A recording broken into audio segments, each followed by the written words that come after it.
Hey everybody, it's Ad the Red and welcome back to Sunrider Liberation Day, the return chapter. Right the last we left off, we attempted to do a little switcheroo with Lynn and Jigara while they're both unconscious, which seemed to mostly work. Until Alice took over Chigara's body and now the ship is dead in the water, as it were. Even though there is no water in space. You know what I mean. Anyway, Shields ran into the closest maintenance tunnel and headed down to Deck 2. The backup comm is one of the few systems which keep operating under battery power when the ship loses power like this. Basically, when the ship's disabled, we need to be able to breathe and call for help. That's why life support and the FTL comm keep working. It's a lot more limited than the regular ones, though. We can only transmit a single message less than 120 characters in length, and the message can only be broadcast on the Intergalactic Distress and Rescue Channel. That's limited. Another problem is that the batteries are still nowhere powerful enough to power life support for the entire ship. The air is going to get really thin on Deck 2 real fast. All the lifts and trams are offline as well, so I'll be crawling through about 300 meters of maintenance tunnels. Sounds pretty rough. After roughly half an hour of climbing down ladders and crawling through maintenance shafts hardly wider than sewage pipes, Shields could begin to see his breath turning into frost vapors. The air was no longer as rich with oxygen, making the trek all the more arduous. The outermost sections of the ship were quickly dissipating heat into space, and his life support was slowly losing the battle to keep the extremities of the ship fit for human life. The walls are now frozen solid with a thin layer of ice, while small icicles hung from the pipes running along the wall of the tunnel.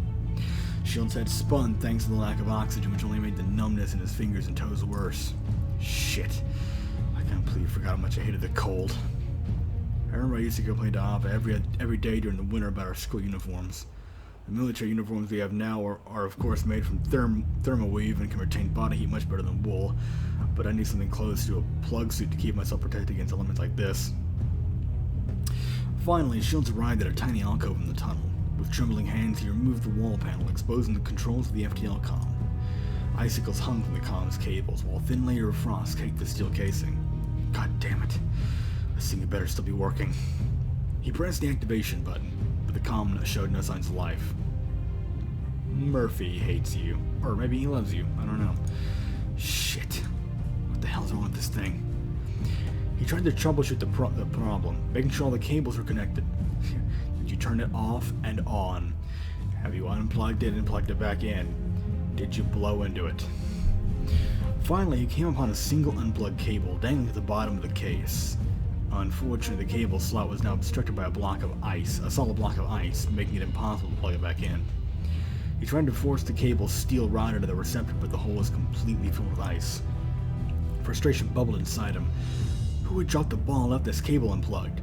Was it a member of the maintenance crew, a malfunctioning repair drone? Or maybe it was intentional? Possibly a saboteur. At this point, I think he's also going to start getting desperate as well. Given the lack of oxygen and all, the dire nature of the situation, on top of his frustration, is only going to feed back into himself in an Ouroboros-like loop of fuck, just to put it very lightly there. His head spun thanks to oxygen deprivation, making it impossible to think logically. No, I have to remain focused. Put plug into receptor. That's what you're here to do. Someone accidentally left a cable unplugged. I won't be able to turn the comm on without it, but the receptor is now frozen solid. Shit. Shields racked his brain for a way to thaw the ice inside the receptor. The plug was hardly larger than a pin. It wouldn't take much heat to melt the ice inside, but with the proper tools. He wasn't thinking properly. He should have come here to the blowtorch or something. Hindsight is always 20/20. Yeah. There's only one option. I'm going to cross the charges in the battery. It'll make the power cables overheat and melt the ice away. Would that also damage the systems, or at least run the risk of doing so? Thanks to the oxygen deprivation and his grim realization they would not last much longer in the cold, Shields immediately unplugged the two power cables and crossed the charges without a second thought. As expected, the power connection from the batteries to the comm unit began to emit smoke. The smell of acid burned Shields' nose. The power cable suddenly became extremely hot. Thank you for that. Suddenly, sparks flew from the comm box as the conduit burst. Shields uncrossed the charges in a panic. On the bright side, the ice was now melted from the receptor. That is, if he didn't just blow up the comm. Hindsight is 2020. He grabbed the cable and successfully plugged it in. Did it work? Or did I just melt the only comm we could use to warn Fontana's fleet? He took a deep breath and turned the comm on. He breathed out in relief and it amazingly activated. We're in business. Damn, I can't believe I actually did something like that. If Ava were here, she'd probably murder me. She'd probably bash her head into it or electrocute you too. But looks like my luck's still holding. Fontana, you better read this message after everything we went through to send it. Shields used the comm's keypad to type out the warning to Fontana and relate it. Now, all I can do is pray someone on board Fontana's ship is watching the distress channel and takes the message seriously enough to relay it to Fontana. Shields reattached the wall panel, once again closing the comm. Shields made his agonizingly slow return to the center of the ship. His extremities were now completely numb and his consciousness faded in and out because of the thin air. The return trip proved far more difficult than his first expedition. Worse still, since he was heading back to Deck 1, he now had to climb up frozen ladders instead of climbing downwards. Shields carried on by himself, his ragged breast freezing into vapor clouds in front of him. His knees and hands burned from hours of crawling through the Sunrider's frozen maintenance tunnels. He knew he had to head deeper into the ship quickly before his body gave out on him. If he fell unconscious here, he would surely freeze to death before anyone could find him. Come on. I can't give up. Not when I finally managed to send the message to Fontana. He came upon a ladder roughly 15 meters high. With a deep breath, he clambered up, desperate not to lose any more time. His throat burned with each step upwards. His fingers were trembling. His feet unexpectedly gave out halfway up the ladder, making him tumble down and bang into the knee on the ladder's step. Ah! Agony shot up his thighs. He begged his arms to hang onto the ladder, but his fingers were now frozen solid. Oh shit. The corners of his vision blacked out as his lungs screamed for more oxygen. The pain finally proved too much to bear, and his foot slipped off the frozen step. Shields flailed as he fell down the rest of the ladder, until he hit the ground flat on his back. That sounded awful. He felt as if he had been impaled upon a spike. With a gasp, he expulsed a final pitiful breath of air before darkness descended upon him. Ellipses. Deep, deep, deep. Oh, I guess it worked. He woke up, enveloped in warmth. Also, the soft guitar is very nice. I would have tried to put it more eloquently, but I'm me, and that doesn't happen often, so I'll just put it that way. I really like I've always been a very big fan of just soft, melodic, soft, atmospheric,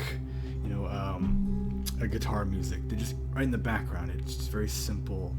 At least it sounds simple. I'm not gonna, don't just.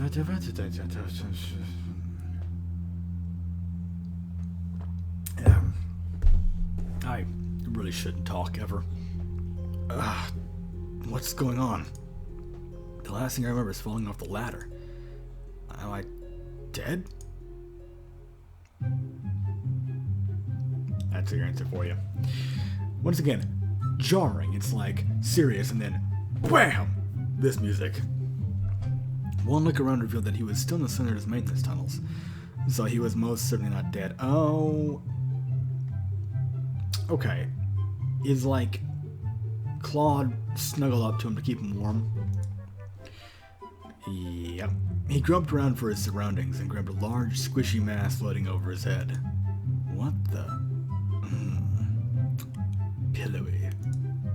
There you go. Ah! Captain should know better.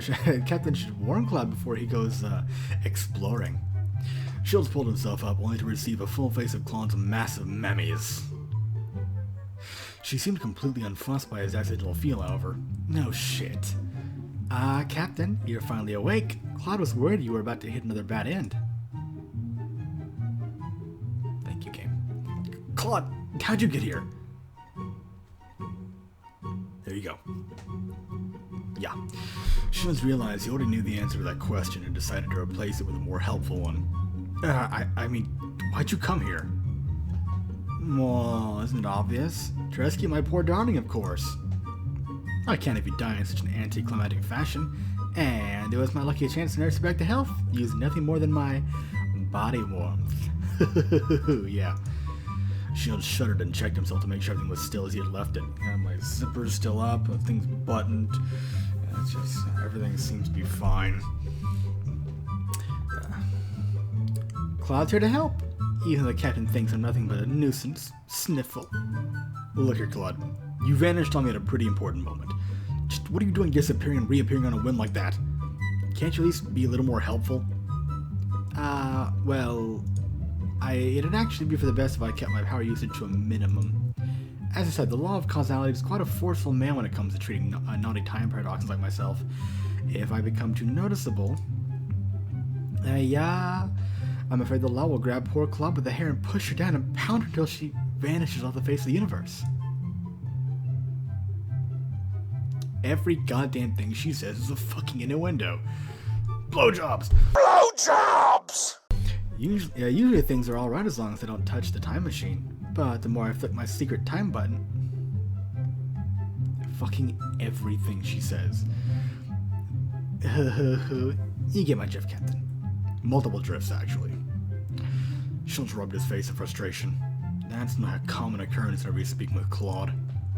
Before he could get off her lap, she wrapped her arms around his face. Oh, Jesus. Your body was almost frozen solid when I found you. Claude had to strip off everything and envelop you with my love to restore your HP. Okay. It's like, that reminds me of, in the Yu-Gi-Oh! Abridged, Duke's whole bit about having to recharge himself by by having a naked female form pressed against him within a certain amount of time, or else he dies or some bullshit. Something like that. It was a long process. Something else was long too, but gradually HP bar began to fill back up with blood. How did I fucking know?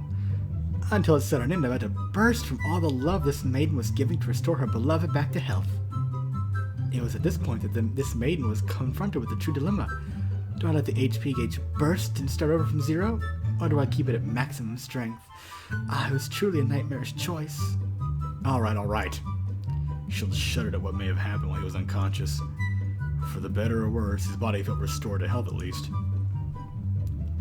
You know, I mentioned before. Now I have to kind of reiterate, just this additional, very almost sadistic element to Claude, and I mean, just fucking look at that. That isn't just the fucking fan service anymore. That's like pure evil. She's growing on me. I just fell into her trap. Now I'm talking fucking innuendos.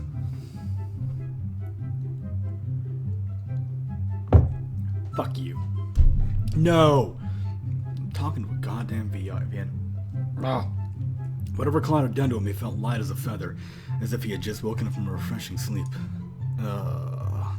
She's your seat number bed. Thanks for saving me then. Oh, this is quite rare. The captain actually thanking old Claude. He sighed, laboriously. I would have died out here if you hadn't come. No. So I guess I at least owe you my thanks. I could think of a lot of other ways you could repay this debt. How about a quickie right here? Any trace of gratitude vaporized from Shield's mind at Claude's outrageous suggestion. Like we could do it in the middle of a frozen maintenance shaft, you dork. For a chance with you, Captain, Claude will move the mountains and create new stars. I was the fool. Like anything would come out of being grateful to you. Let's just get a move on. I'm actually going to call the episode right here. Yeah, thank you very much for watching. I'll see you next time.